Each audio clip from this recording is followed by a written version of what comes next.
Morjes. Morjes. Kato, mulla on tämmönen tuoli. Se on koko talven ollut ulkona, niin kuin huomaat. Okei, se on aika rujon näköinen.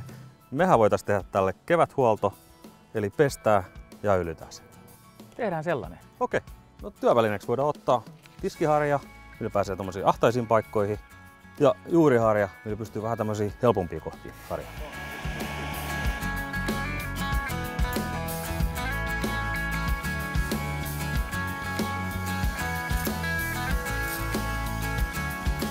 No niin, nyt sä voit lopettaa se veden kanssa lutraamisen. No kuinka kauan tää pitää antaa kuivua? Tän tuolin täytyy olla täysin kuiva ennen kuin sitä päästään öljymään.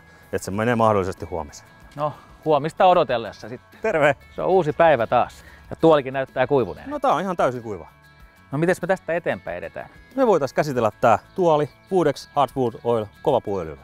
Työvälineeksi kannattaa ottaa tän aika pieni sivellin, millä päästään tonne ahtaisinkin paikkoihin sivelemään. Elikkä mä aloitan tästä päältä ja etenen sitten vai mitäs tää? Odota!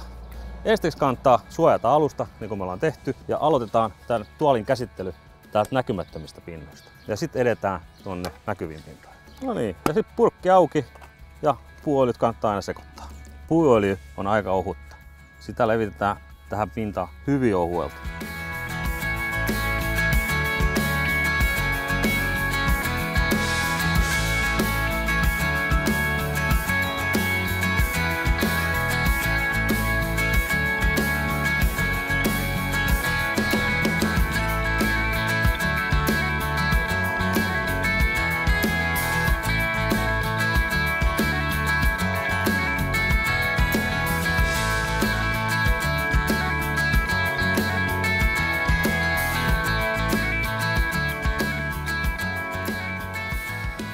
Onko tää se sama tuoli?